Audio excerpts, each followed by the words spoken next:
Welcome to week 9. It has been a serious journey. It has. It's been awesome, really awesome journey. Yes. And I've learnt lots, and I hope people who have joining in. Ooh. Oh. And I hope that people have listened in. Oh dear. Yeah. Okay. Fix it. And I hope that people have listened some information as well. So we are on week 9. Next week is week 10. Week 9 is why Bitcoin's intrinsic value is anything but hollow. But I'm going to pass on to James to. All right. Yeah, to do the opening. I like it though. I'm just going to say a quick shout out to the people in the chat because thank you, John and Liam. You two are awesome. Thank you for turning up each week and being here and being part of this journey with us. We really appreciate it.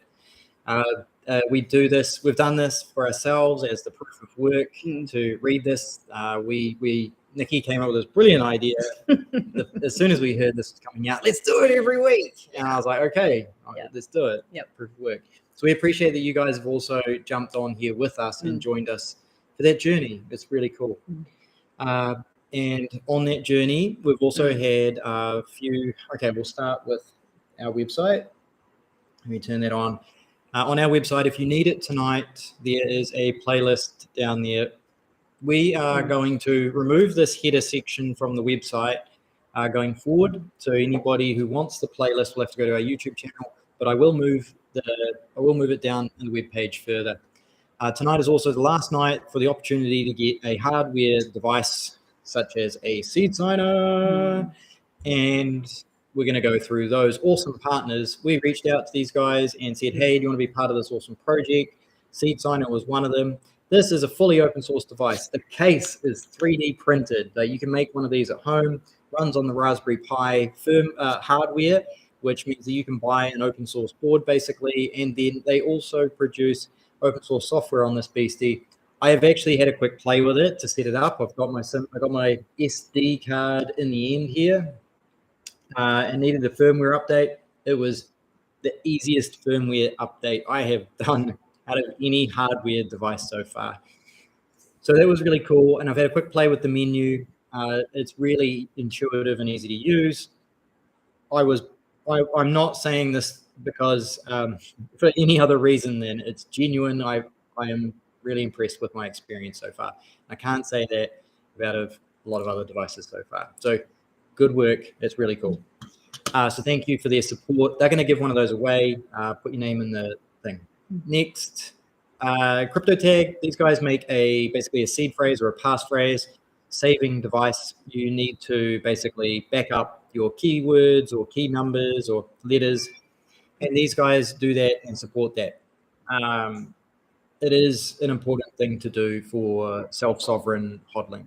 And then we have Bitbox02 here, and they have a Bitcoin-only device down here, which is probably the one that we would get. So we can store our Bitcoin on there. Again, this is a hardware device. You can easily plug it into your PC if you need to. Works with most major wallets. Open source, made in Switzerland. So it's all quality. It's not like it's gone and made in China or anything like that. So they can keep an eye on the quality of the product that actually comes out. This is interesting for today's. Yes. So they've got a warning at the top here about being scammed. And that's actually a topic that's in this chapter. So it's quite appropriate in a way. And Nicki's point earlier today while we were reading it was, this all happened. You want to wait? You want to save it? It doesn't matter. You want to save it? We'll save it. We'll save it. We'll save it because that way it's going to keep you guys hanging on until we get to that point in the chat. All right. Okay. Let's get into it. I'm actually going to start with there's a video that is in the description. This video is in the description, and I also tweeted it. So if you follow my tweet, whichever one's easier for you. This is 15 minutes of inspiration for the future. It is awesome. Yep. This is why we are here. It's not updating, crikey. This is why Bitcoin is important. And I think the people who are looking at coming to El Salvador, the Bitcoiners coming to El Salvador have got this vision as well. It's a great movie to watch. Yeah. Really, really awesome. Highly recommend spending 15 minutes to watch that. Inspirational. I'm just going to quickly go through these guys. Seed Signer, Crypto Tag, thank you, and Shift Crypto. And here's the warning at the top of the page. It's a phishing scam. Just remember, be very careful. A lot of emails look legitimate and can lead to places that are trying to steal your username and password. You haven't been hacked. You've been socially engineered. And you've got to be careful and take responsibility for that. All right. Let's get rid of that. Let's look at the diploma. And let's get started. Yeah, that's also frozen. So I'm going to unfreeze that really quickly, and Nicki's going to read you. Start reading. Okay, so chapter 9. This is, I think, the last week. So let's get stuck in. Why Bitcoin's intrinsic value is anything but hollow. So we've got why Bitcoin, the future of Bitcoin, the Lindy Effect, using Bitcoin for more than just digital money, the challenges, the regulatory environment for Bitcoin, understanding the energy usage of Bitcoin mining, the risks, trading and investing in Bitcoin. So this is about 11 pages, I think, of reading, and that's about it. There's bar the video. So we've got a few extra things we're going to put up and show you. Yes. But yeah. Now this just it's about to rain and the power's all over the show. So let's see how we go. Just for your own knowledge as well, tonight we're actually using the updated version that has been put on GitHub. There is a link in the description down below for the updated version that's there at the moment. And go and make sure you check if you download this at a later date, if there's a better version. And so the layout's a little bit different, which is why I mentioned that we're gonna work with it. Let's roll. So okay. Right. You're Was on. I starting? Yep. Okay. So there's the QR code for the video. You can watch that afterwards in your own time. Video. Why Bitcoin? Bitcoin is not just a technology. It's a powerful movement for positive change that has the potential to transform the lives of people all over the world. It represents a peaceful revolution towards collective freedom and equity, opening up new opportunities for humanity as a decentralized global network. Bitcoin enables greater financial freedom, shifting power from the few to the many. It provides a secure, censorship-resistant platform for storing and transferring value, empowering individuals to take control of their wealth and protect their purchasing power. This is especially important in today's uncertain economic climate, where the traditional financial system is facing unprecedented challenges. Integrating Bitcoin into one's life means greater autonomy and the ability to achieve one's full potential. Whoop, whoop. And cue the video, because seriously, you watch this video after reading that and you're just, it's an emotional trip. Yeah, it's really good. It's really good. We really recommend it. Yeah. Okay. The future of Bitcoin. Hyper-Bitcoinization is a theoretical future where Bitcoin becomes the dominant global currency. This would mean that Bitcoin would be used by everyone, everywhere, and for everything, from buying coffee to paying bills and even to buy a house. And sorry, I just want to go back on this last one, even after reading that. So at the very first the very first part of the first sentence is Bitcoin is not just a technology. And I just want to expand on that. It's for me personally, it's become a philosophy. It's become a way of life. And they say here it's a powerful movement for positive change. When you start understanding the first principles, moral values that Bitcoin represents in the world, that is when you start to realize that it's more than just a technology, but it's a movement, it's a philosophy, and it's powerful. All right. Absolutely. Okay, so the growing interest in Bitcoin by billionaires, countries, and governments highlights the potential impact of its widespread adoption on the economy and society. Here are some of the benefits of hyper-Bitcoinized world. 1, a revolution in a remittance market. The remittance market involves the transfer of funds from one party to another, often across international borders. Despite declining costs, remittances remain relatively expensive compared to domestic bank transfers. especially for smaller amounts. Bitcoin has the potential to revolutionize the remittance market by reducing costs to near zero through its Lightning Network Layer 2 protocol. The Lightning Network offers fast and low-cost transactions, making it well-suited for the remittance market and addressing the high costs and other challenges associated with remittances, such as slow settlement times and restrictions on business hours. And this is huge here in El Salvador. The amount of remittances that come in from America and Canada or around the world to people is massive, and it's all coming to unbanked people. And so, yeah, this has just got so much potential. And for anybody who's listening outside of El Salvador, and even people inside El Salvador that I know are incredibly resistant to using the Lightning Network, and they say that they're Bitcoiners, but they won't bring themselves to spend any Bitcoin and use the Lightning Network. What's super powerful about the Bitcoin Lightning Network it's actually possible to send one Satoshi, one one-hundredth million of a Bitcoin, one Satoshi, and you can send it for free on the Lightning Network if you do the correct trade between two people. So, for example, using an internal ledger, or if you set the fees inside your own channels, you can send Bitcoin for free on the network. This is super powerful. It's really it's an amazing technology. Okay. Two, a self-sovereign future. A self-sovereign future is one where individuals have full control over their own digital identity and assets. It could lead to greater financial inclusion, privacy, and security, and increase the value placed on privacy transactions. All right. So the layout's changed tonight. So we're actually going up to the right. Okay. 3, changes in the monetary policy. If Bitcoin were to become widely adopted, it could challenge the ability of governments to control the money supply through traditional monetary policy tools, leading to changes in monetary policy management and implementation.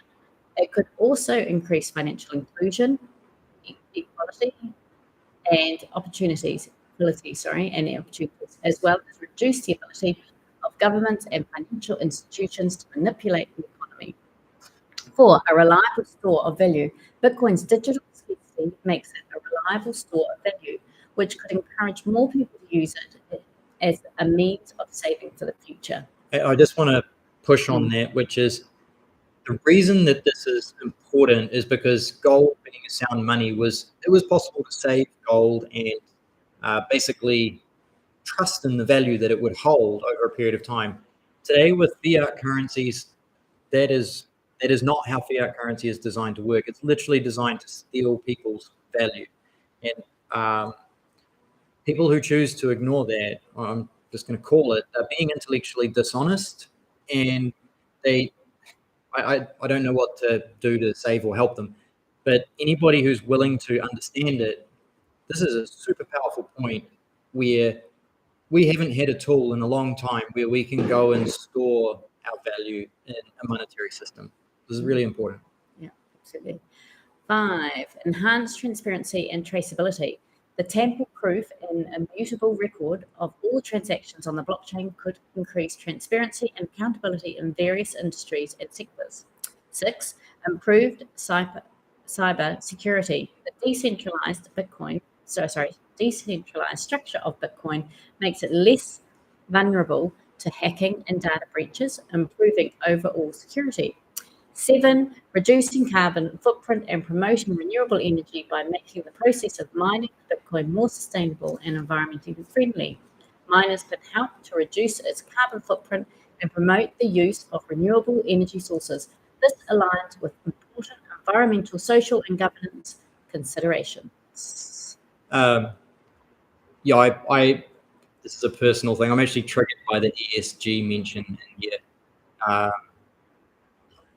In my mind, that's a scam, and it's not a social or anyway.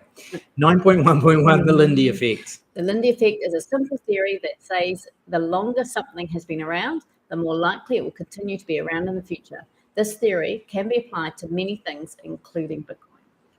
Bitcoin, the network, is a decentralized digital currency that has been around. Well, Bitcoin, the network, and the currency, a decentralized digital currency that has been around since 2009.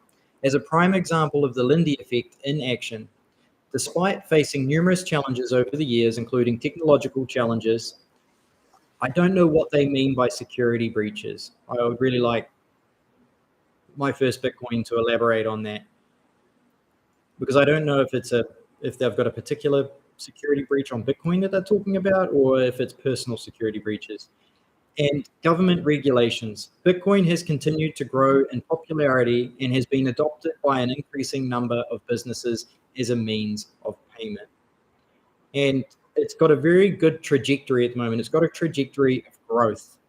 And that is why the Lindy Effect has got a very good chance here of this technology just continuing to grow and be adopted and be successful. One of the reasons it's so accessible is because anybody can download a free open source wallet, such as Moon, and you can start receiving Bitcoin or Lightning, which is still Bitcoin, but you can start receiving Bitcoin on chain or the Lightning network today for free on almost any mobile device. You just can't do that with a lot of other things. Very low friction to get involved. Anyway, one of the key reasons for Bitcoin's longevity and continued use in its decentralized nature.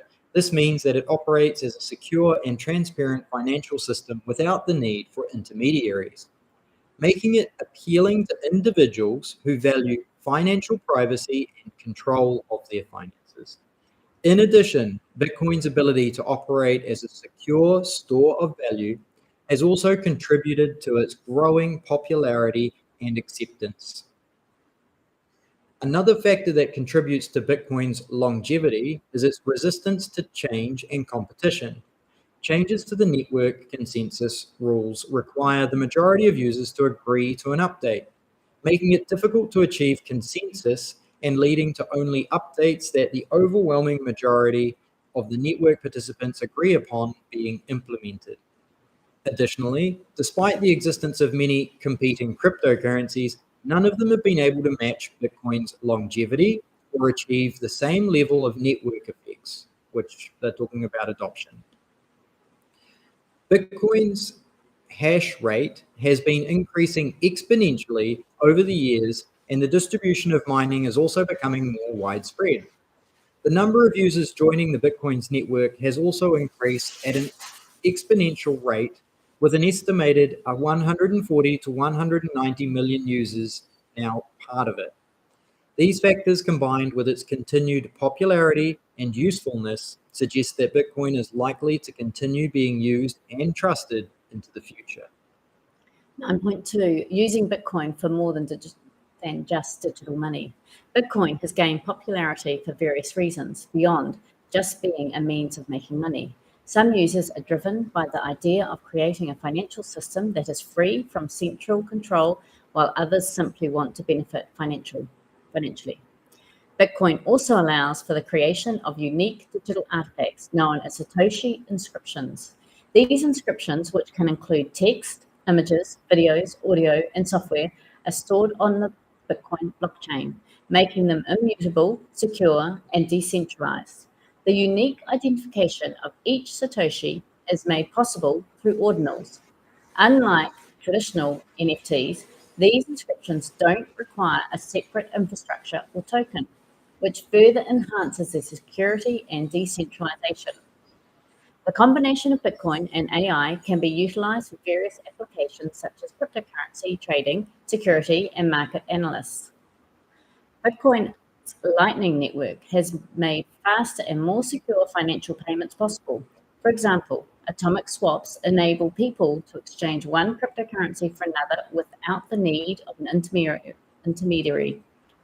RSK, a platform built on top of the Bitcoin blockchain, also allows for the creation of smart contracts and decentralized apps, which open up new possibilities for what can be built on top of Bitcoin.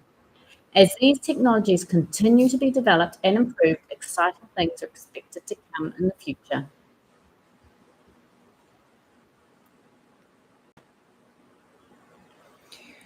.3, the challenges. Bitcoin Core is a powerful and widely used implementation of the Bitcoin protocol. However, there are a few areas in which it could be improved. 1, scalability. As the number of users and transactions on the network grows, the amount of data that needs to be stored and processed by nodes can become quite large. This can slow down the validation of transactions and make it more difficult for new users to join the network. I'm not actually sure it makes it more difficult for new users to join the network as a user. Like, that scalability factor doesn't actually slow down the ability for people to join the network. So I find that statement a little bit weird. If people wanted to run a full node or do on-chain transactions, it wouldn't make it difficult for them to join the network, other than perhaps the cost of buying hardware to support themselves. So I'm not quite sure about that last statement in that number 1. 2, privacy. While Bitcoin transactions are pseudonymous, the blockchain is publicly accessible, which means that it is possible for third parties to track the flow of funds and identify users. There are some proposed solutions to this problem, such as the use of coin mixing and stealth addresses, but they are not yet widely adopted. 3, so just on that privacy point, got a wind, there's a storm coming in. Just on that privacy point, if you choose to use the Lightning Network, you can basically move your transactions around anonymously. There are liquidity points that would be affected, but your transactions are more anonymous. And that's only going to get better as the adoption grows and the node network becomes more liquid. So that's an interesting one as well. These things, what my point is that these things are being solved right now. Usability. For the average user, the process of setting up and using a full node can be quite technical and daunting. Simplifying the user experience and making it more accessible to a wider range of people would also help to increase adoption. If anybody would like to experiment with a node at less than $500, I highly recommend trying an Umbrella. It's very simple to set up and use. Runs on a Raspberry Pi. It's not expensive to build or run or even operate. So if you want a usability option to learn, that's a great investment. Decentralization. Bitcoin's current consensus algorithm is proof of work, which can be mined by specialized and large mining farms. This can lead to a concentration of mining power and threat to the decentralization and security of the system. I've actually seen systems come out where people are building in miniature miners into household items. So for example, you can buy a heater, which is actually a Bitcoin miner. So the Bitcoin miners put out so much heat that someone's just called it a heater. So my point is that if you could build that type of energy use into certain devices, so maybe more heat pumps could actually be miners, that would actually decentralize it to more smaller people instead of being concentrated in one location. Security. While Bitcoin Core is open source, which means that it is code that can be audited by anyone, it's still possible for bugs or vulnerabilities to be introduced into the code. Continuously auditing and improving the security of the software can help to protect users from potential attacks. For example, if an attacker were to generate a private key that corresponds to a large number of Bitcoin, they could steal those Bitcoins. This is why a hardware device such as a seed signer or something is really important, because it means that you're air-gapped, which means that your seed never goes on the internet. This is a huge advantage to protect yourself and your keys. Now, someone could potentially randomly guess it, and if that was to ever happen, the only way to protect it is to move to a new address, and you've got to do it before the other person figures it out.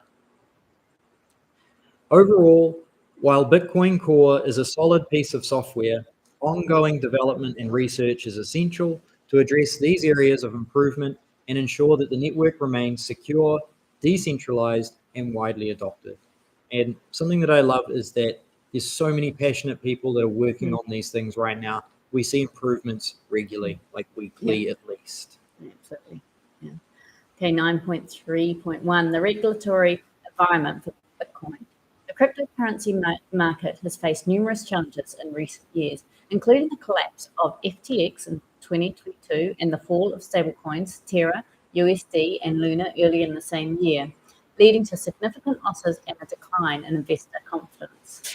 The risks associated with investing in cryptocurrencies include volatility, difficulty in evaluating assets, custodial risks, unregistered assets, and providers operating outside of regulatory frameworks and unpredictable regulations. The regulation of cryptocurrencies, including Bitcoin, has been a topic of debate among governments and financial regulators worldwide. While some have banned cryptocurrencies, others have sought to regulate them in a way that balances innovation and consumer protection. The US SEC chairman, Gary Gensler, recently stated that the regulation of the cryptocurrency market is getting closer and Bitcoin will be considered a commodity. According to the SEC, many tokens in the market have the key attributes of securities and will fall under the jurisdiction of the SEC. In case anyone's wondering what the SEC is, it's the Securities and Exchange Commission, and their job is to regulate securities, which are basically businesses or stocks and exchanges that handle them. Okay, so many tokens in the market have the key attributes of securities and will fall under the jurisdiction of the SEC, while Bitcoin falls under the oversight of the Commodity Futures Trading Commission, CFTC, as a commodity. The SEC has work to do to introduce comprehensive laws that protect investors, and this decision by the SEC chair is seen as positive by some investors, leading to the exemption of gradual rising prices. Despite the current market volatility, some investors view this as a buying opportunity and believe in the future of digital currencies as a borderless, decentralized, tamper-proof, and unconfiscatable form of money.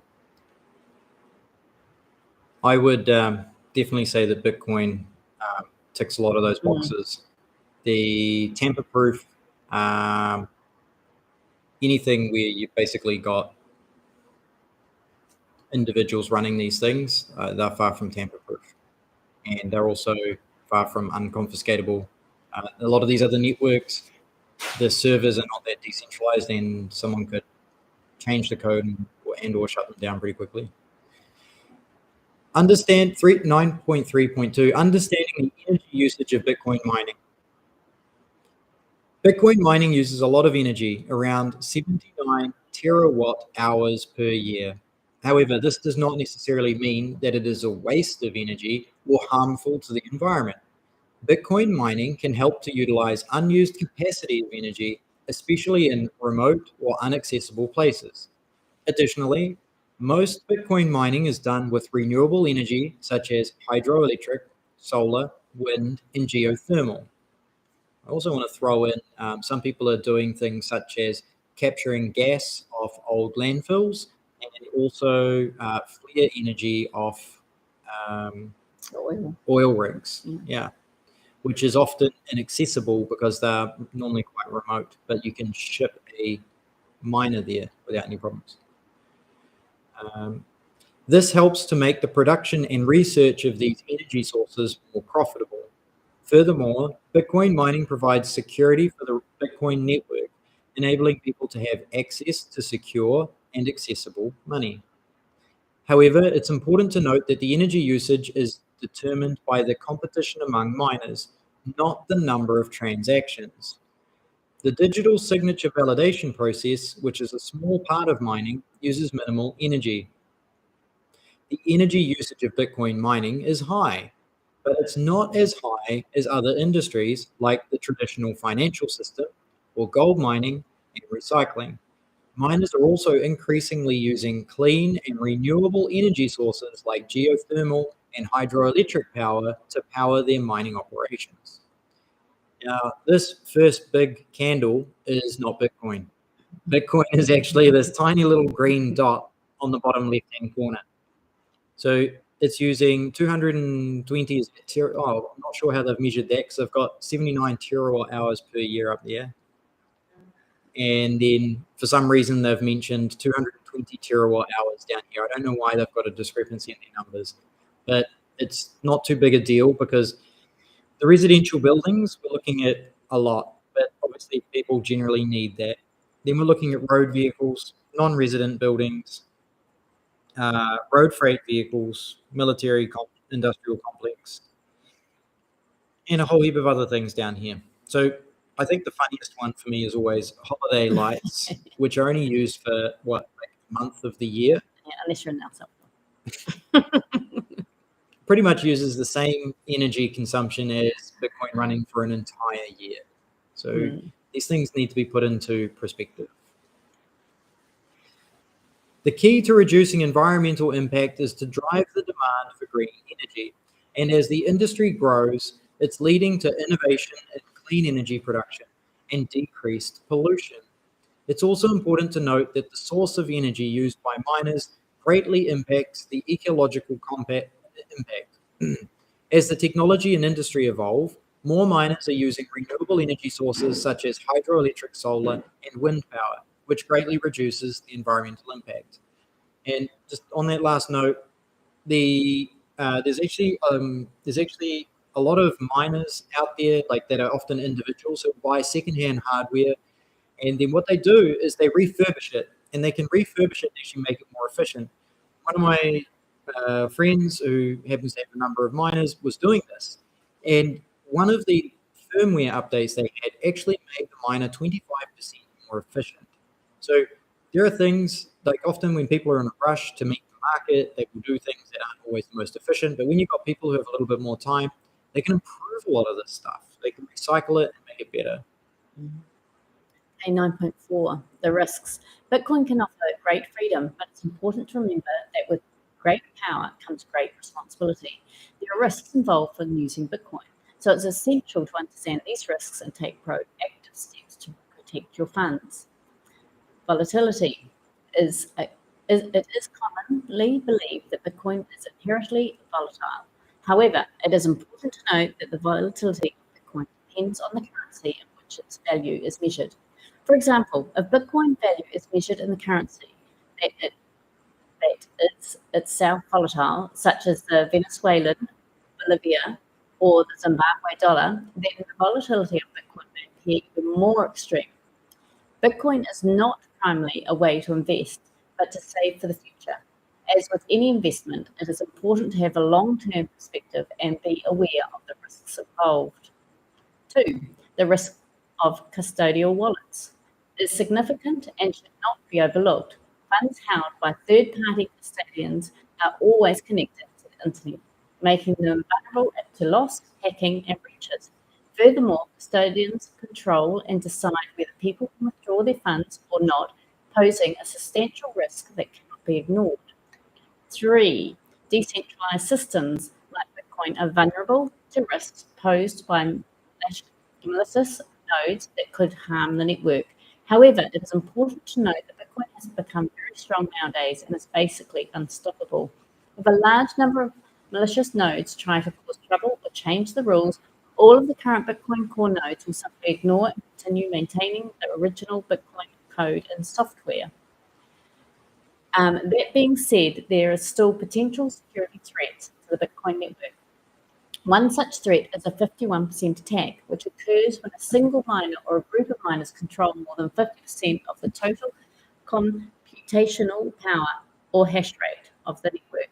This would allow them to take control of the network and potentially manipulate the blockchain by either preventing new transactions from being added or modifying transactions in their favor.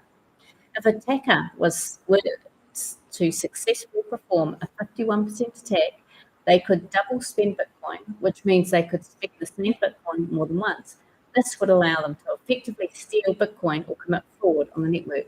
However, executing a 51% attack is incredibly difficult and costly, as it would require controlling a significant amount of computational power, and the costs involved in obtaining power could outweigh any great gains from the attack.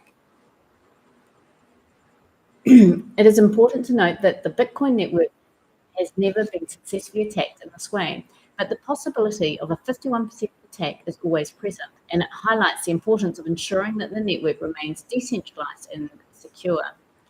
4, lack of regulation. Bitcoin is not regulated by governments or financial institutions, which means there is little oversight to protect consumers.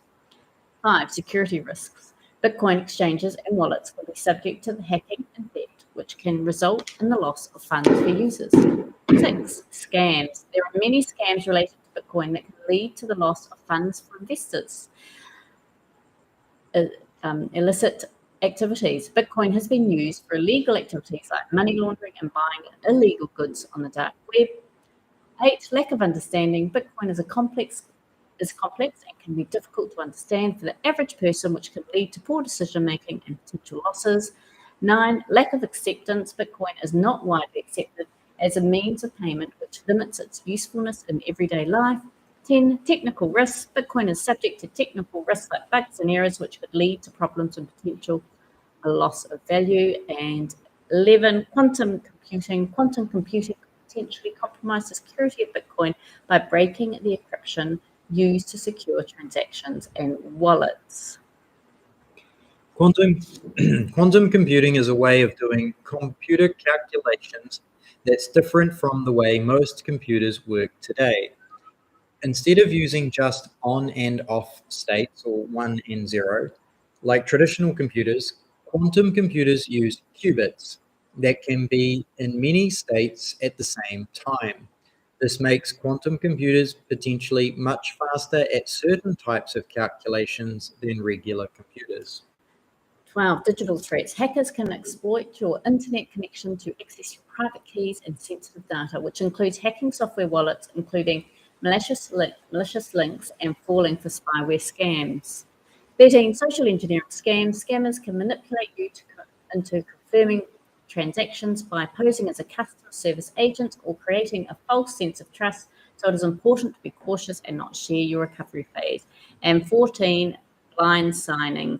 Lack of transparency can lead to blind signing, where you agree to transactions without fully understanding the details. So it's important to educate yourself on the latest scams and choose a wallet that displays full transaction details. Now, a lot of these, to be honest, you can actually find nowadays in the banking system. You will have volatility in regards to, well, I suppose depending on where you are in the currencies. You have the problem where, the banks could, if they didn't like what you were doing, they could actually, close your bank accounts or put a freeze on your bank accounts, or even they will question why you're spending a certain amount of money and what are you doing it for. You always have to be aware of banking and the social engineering scams. You definitely have that happening, constantly. You're getting warnings coming up from different banking systems. Keys to digital threats, you never give anyone your password to your bank account or your PIN number. It's exactly the same. You just don't give people your private keys. So this, even though it feels like there's a lot of risks here, it's everyday life what you're actually living now in the banking, in the traditional banking system anyway. So yep. Yeah. And it's something to be aware of. Like, some people will casually give their PIN for their card to a friend or a spouse to be able to use, and they think, oh, well, if anything goes wrong, I'll just change my PIN or the bank will refund it. And that backstop is not available with Bitcoin. You basically never share your seed phrase or recovery phrase. So if somebody says, oh, just share it with me and I'll help you fix it, be careful. Yeah. Because basically you would need to move all your funds to a completely new wallet if it ever became compromised.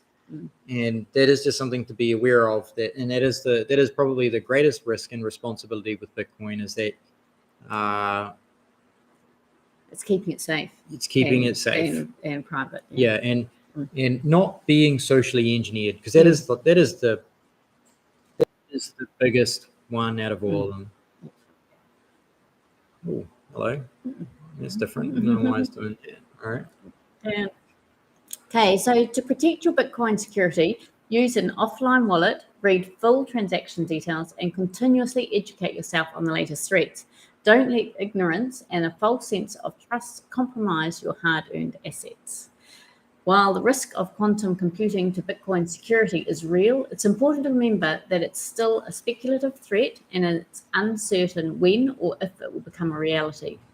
A 51% attack on Bitcoin is a concern, but it could be costly and not very beneficial for the attacker.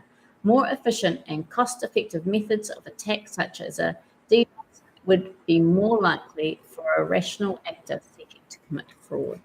There's actually a brilliant video out there by Andreas Antonopoulos. He is one of the original early educators. I remember listening to the one and only podcast that was around in the early days that he was talking on.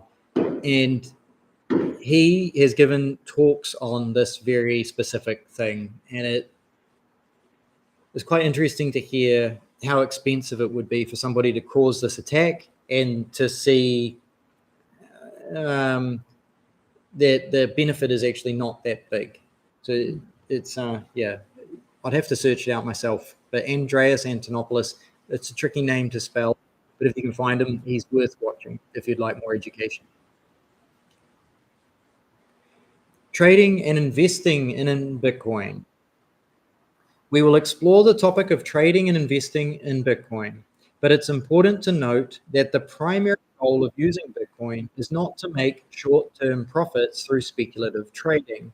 Instead, the main goal is to protect oneself from inflation and the potential destruction of traditional fiat currency systems. While it is possible to use Bitcoin as an investment tool, it's crucial to approach it with a long-term mindset and a focus on its fundamental principle, decentralization and financial sovereignty. This section will provide insights into the risks and benefits of investing in Bitcoin, as well as practical tips for buying, holding, and using Bitcoin for its intended purpose as a decentralized and secure store of value. Market trends refer to the general direction that the market is moving in. A bullish trend is when the market is on any upward trajectory, while a bearish trend is when the market is on a downward trajectory. This is usually associated with investor optimism and an expectation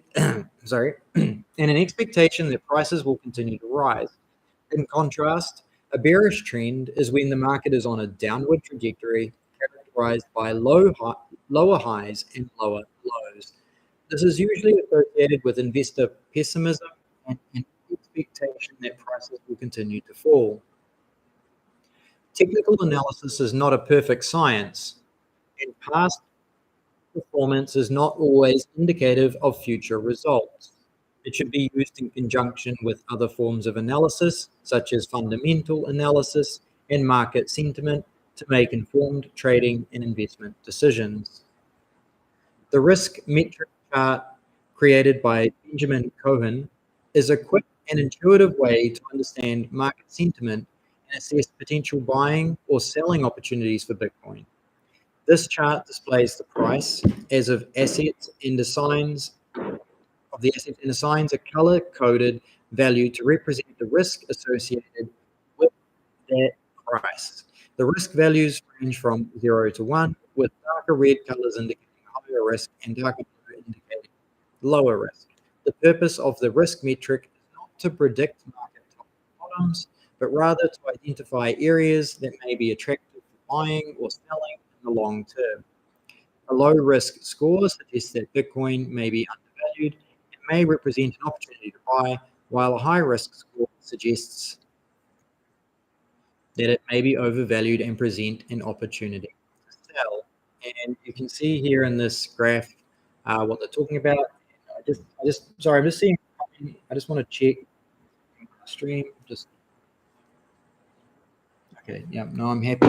It's all good. Oh, it hasn't moved. Okay. Sorry, it's frozen again. So I've got a pretty chart that I want to show you. So we'll just make this work. We'll cut back to my first Bitcoin. We're away. Okay.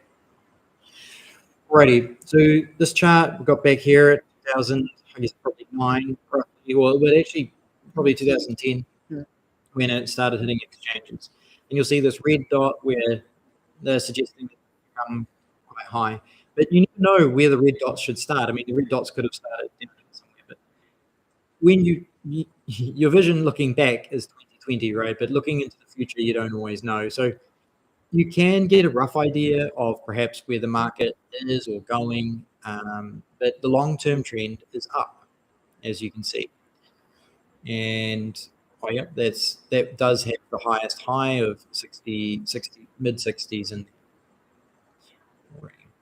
at the moment we're down to 30,000, which would be above that 10K line. The logarithmic, I'll leave that image there. The logarithmic marketplace is a method of visualizing the price movements of an asset such as Bitcoin over time. This approach uses a logarithmic scale on the y-axis, which is the up and down one, to better reflect the exponential growth that is often seen in asset prices. So you'll notice that going from $1 to $100,000, the steps from 0.1 to 1 to 10 to 100 to 1,000 to 100. It's obviously not a logarithmic exponential. That's why it happens like that. The logarithmic price being used to track the price movements of Bitcoin over time to identify potential peaks and accumulation zones. The market cycles referred to in the example are period price increase and decrease, and the rainbow bands are used to illustrate the relative magnitude of these price movements. So we actually have another image on the next page, which this is talking about. The logarithmic market price can be useful for identifying potential accumulation zones or periods where the price may be relatively low and provide a good opportunity for buying. In the example, the zones between band 3 and 4 are identified as good accumulation periods for market cycles 3 and 4. Market cycles in Bitcoin refer to the recurring pattern of growth and contradiction in its price and market activity. It's characterized by periods of speculation and hype, followed by correction and consolidation. Some analysts argue that the cycles are strongly correlated to the halving events. All right, so they're talking about this this graph here, and they're talking about between bands 2 and 3, but on the 10, we talked about between bands 3 and 4. So down the bottom, all the bands are color coded. So we'll see got a dark purple and a dark blue, which are the 3 and the 4. So we're down in this lower range here. So this is when it's in these deeper colors, that's the time you basically want to accumulate. And as it starts going back into these brighter colors, that's the time where you just want to sit and hold. I'll leave that rainbow graph there while we read this. It is important to note that while the logarithmic market price can provide valuable insights, it is only one of many tools that can be used to analyze the market trends and price movements, and should be used in conjunction with other analysis methods to form a more complete understanding of the market. Additionally, market conditions are constantly changing. The past performance is not a guarantee of future results. The hash price ratio and the price hash ratio are metrics used to compare the growth of the Bitcoin price and the growth of the Bitcoin network's computational power, or hash rate. These metrics are used to help understand the relationship between the two and how changes in one may affect the other. When the price of Bitcoin increases at a faster rate than the hash rate, the hash price ratio decreases and the price hash ratio increases. This means that the price of Bitcoin is growing faster than the computational power of the network, which could indicate increased demand for Bitcoin. To see, there's another image on another page, which breaks all this. This will make sense in a moment. However, near local peaks, when the price of Bitcoin is increasing quickly, you may see sudden drops in the hash price ratio. This is because the growth in the price outpaces the growth in computational power, leading to a decrease in the hash price ratio. On the other hand, if both the hash rate and price of Bitcoin decrease or increase at the same relative rates, the ratios will stay constant. This means that the computational power of the network, and here's our nice little graph, and the price of Bitcoin are growing at the same rate. So they haven't actually color coded them at the bottom. They're both black or gray, which isn't super helpful. But I'm going to say that the red line is the hashing and the blue line is the price. It just looks more like what I'm expecting, I think. I could be wrong on that, but I'm pretty sure that's how it's going. So, because that would make more sense. So the red line is the hash rate. Because you've got. Right. Okay. Yes. Good observation, Nicki. All right. I was just basing it based on what the prices look like. It's so burned into my brain. I've got it. But it's quite interesting to watch the hashing power. I find it really interesting that the hashing goes up during the bear market. And then when the price is going up, the hashing comes down, which is quite an interesting observation. All right. Well, let's leave as much of that in there as we can. All right. If the hash rate of the Bitcoin network is increasing at a faster rate than the price of Bitcoin, the hash price ratio will increase and the price hash ratio will decrease.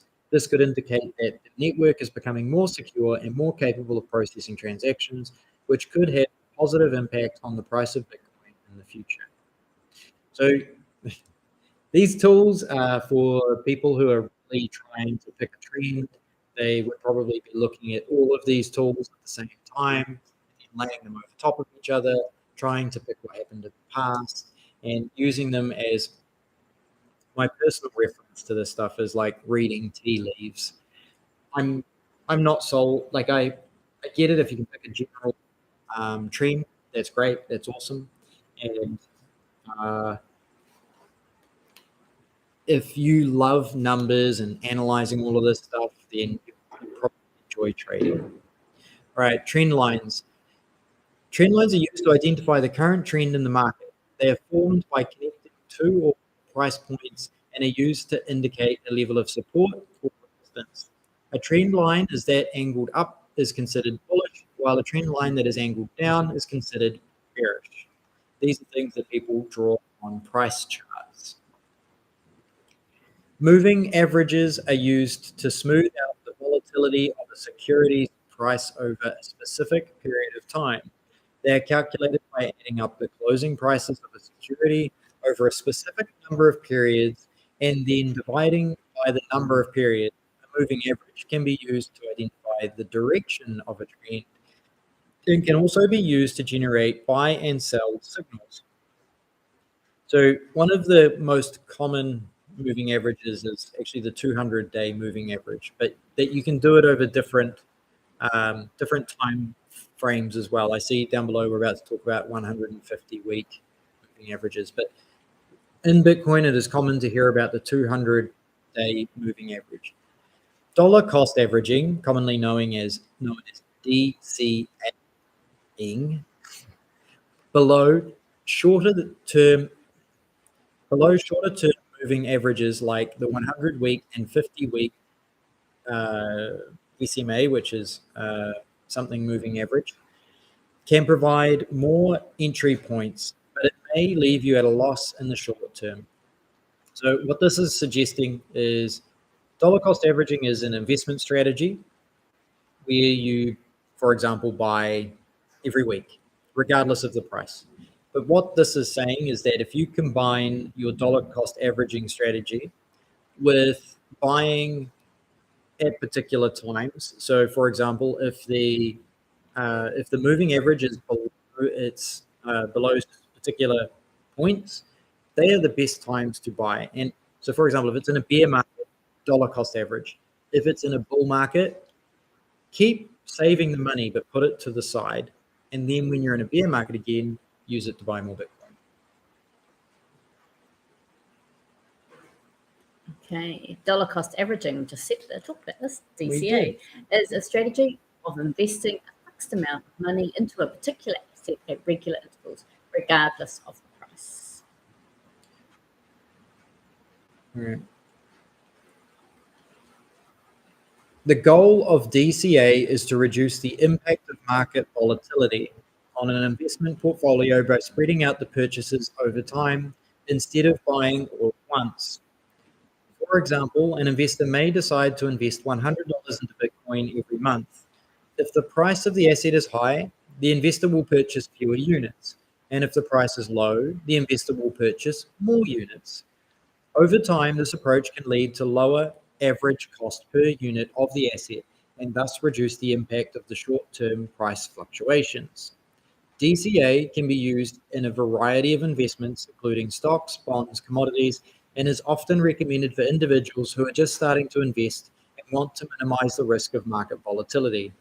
It's important to note that DCA does not guarantee a profit or protect against loss in a declining market. It should be combined with thorough research and market analysis. I'm going to expand on this in a moment. And should consider their own financial goals and risk tolerance when deciding on the best investment strategy. Now, dollar cost averaging, I have 2 points I want to raise on this, and I'm also going to show you a tool.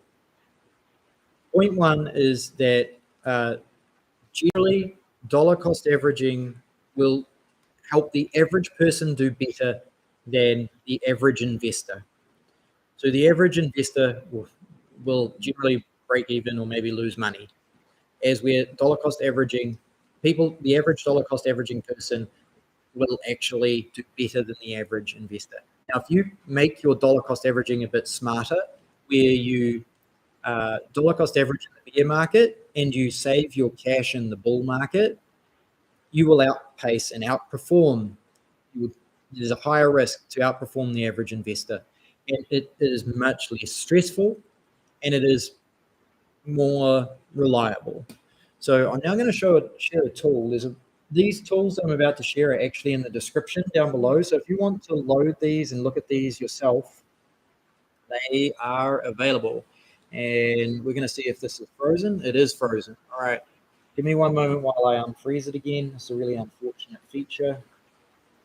I want to go to... Meanwhile,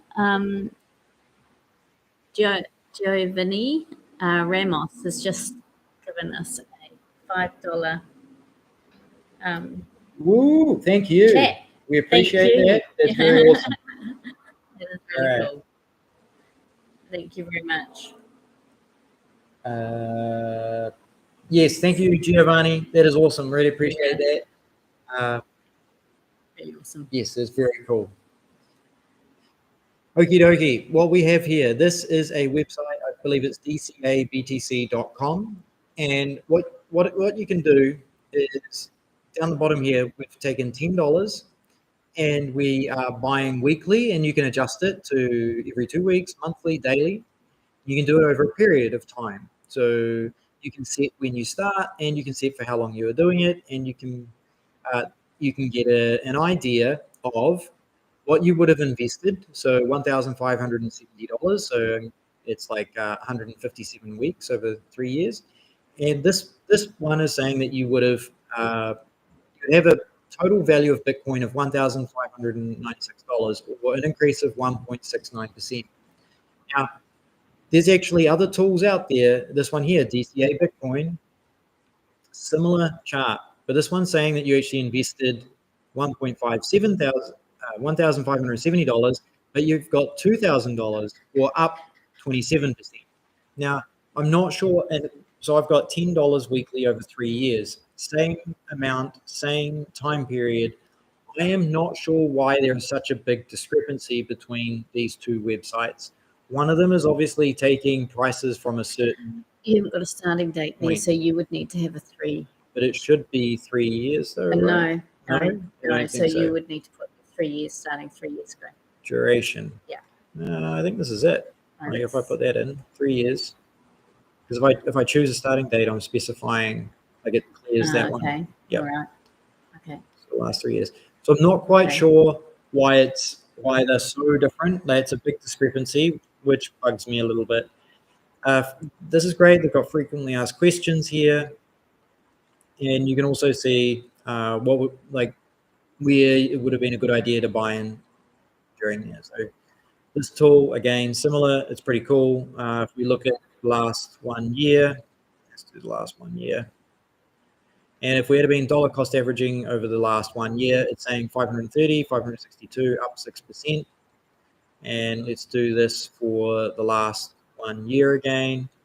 This one's saying we would be up 30%. So I'm not sure which one is actually accurate here. They are big discrepancies. I mean, that's a 25% discrepancy in between the two of them. So I'm not sure why, but if you can find an interesting tool like that to help, that would be great. All right. So the main point is that generally you can see what's happening there. Okay. Is our Firefox making sound? I hope that's not making sound for people. Let's mute that. That's our video. Let's get rid of that. All right.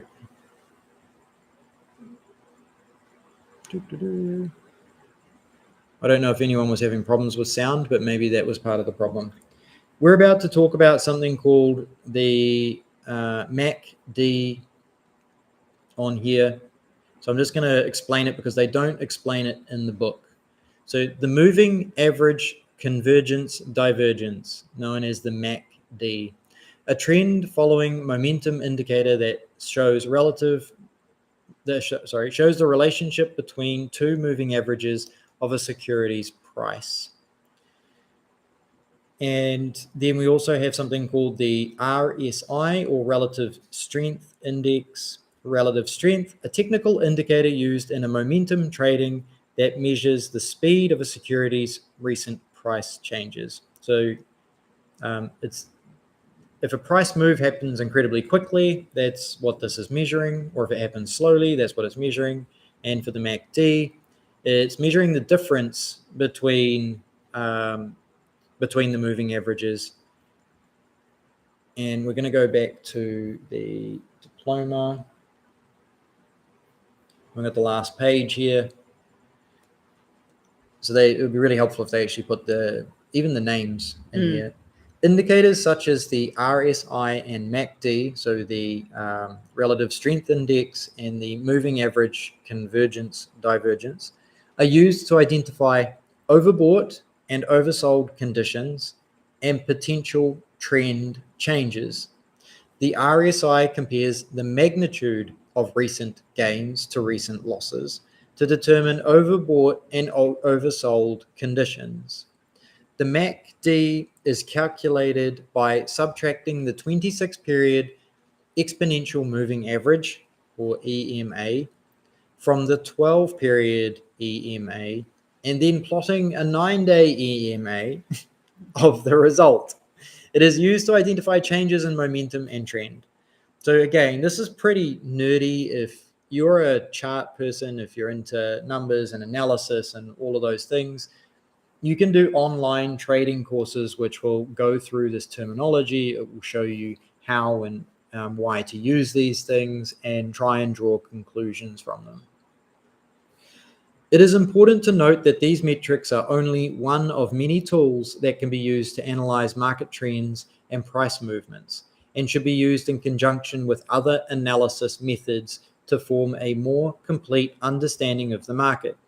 Additionally, market conditions are constantly changing, and past performance is not a guarantee of future results.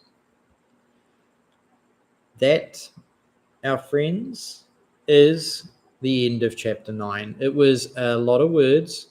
It was very technical. I think the takeaways from this chapter are that there are risks. We are early, and that there is still huge opportunity in here. And there are investment strategies. My personal favorite is dollar cost averaging. If you can pay yourself first, or you can save 10% of everything you earn, that is your best. That is the best way to put your money to work for you for the future. And then if you can apply, at the very least, you don't need to go into the deep fundamentals. At the very least, a dollar cost averaging strategy where you do your best to buy in the bear market and save the money in a bull market and start buying again when it returns to a bear market. You will do better than the average most professional traders actually over the long period. And that is probably, I mean, that's not financial advice. That was just a recommendation after being involved in this for a long time. I've played with trading platforms before. I have friends that are traders, and I've watched a lot of people online. A lot of people think it's a really easy way to win. And during a bull market, it is an easy way to win, especially if you can be inside the social networks and pick the market trends. But if you want to enjoy your life with your family and your friends and just invest for your future, I would basically dollar cost average and try and do it in a smart way, which is low. Just keep it low and consistent. Alrighty. Okay. So that one's done. That's week 9. Week 10, it will be just a little bit of information to start with, and then we will be going through the final project. Okay, and evaluation. Not will be evaluated, but we'll be going through the final project. Yeah. So we're going to do the practical side, we think. But yes. But that's it. Any questions? So what have we got in our little? I know nothing's on Rumble. Well, just before we go into the questions, so with chapter 10, if you can actually download the PDF right now, and like if you're doing this with us live, you can do the essay part if you would like. So over the next week, feel free to write. If anybody's feeling incredibly motivated, do week 10 this week. Write an essay, cover the points and the topics that are in here, send it to us, and we will, depending on people's essays, I think they keep it to 1 page. We'll read out a couple of the essays if you guys want to do that. That would be super cool. Would really appreciate that. We think it'd be exciting. Otherwise, what we'll do is we will actually do the practical. Bitcoin simulator. Yeah. So we've got a Bitcoin simulator here, and we will go over that in the live class instead. So if anybody would like to take on the challenge of actually doing the essay, and you are brave enough to send it in and have it read to the entire internet and archived for all time, no pressure. We would really appreciate that and love to see that. Absolutely. All right. So as Nicki mentioned, questions, please put them in the chat if you have anything for us, and we will start answering those. Let's have a look. So, again, just a big thank you for everyone who has joined in. It's really awesome. I mean, yes, we've had all you amazing people come and listen to us go through this, and it's really cool. Yeah, we do appreciate it. I mean, we're doing this for our own proof of work, our own entertainment on Wednesday nights.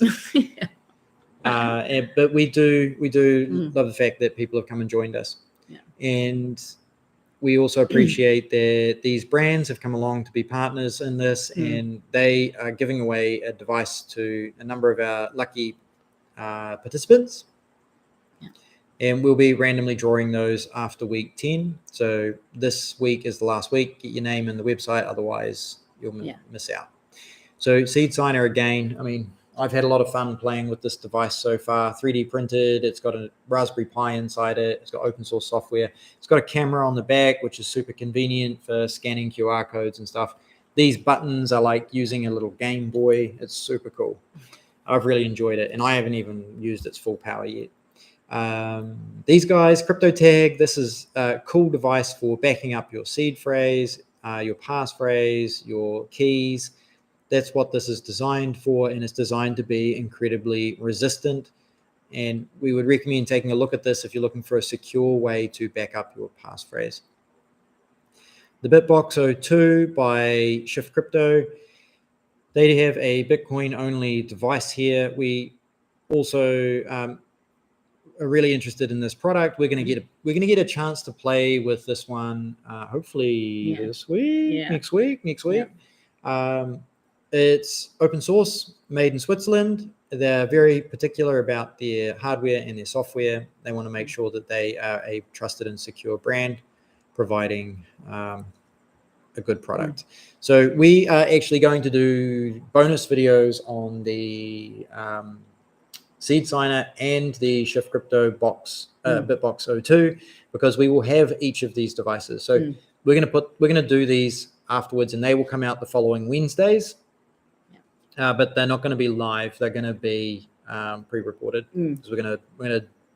It's hard to do these things live, just for security purposes and stuff like that. Okay. Something John said. So some of his crew are watching too, but don't have YouTube accounts, so can't chat. Okay, not a problem. That's awesome. That John, Liam, and your crew have been turning up, and I think majority of them are from Australia, which is amazing. So yes, thank you. Yeah, we appreciate you guys coming along and taking a look and doing this stuff with us. Yeah. All right, I think that's it for week 9. Yes, we're good. We're done. Yeah. Okay. So anything else, guys? Do you need to put it in now before we turn that off? Otherwise, the only thing would be if you haven't used a Lightning wallet before, I recommend downloading a Lightning wallet.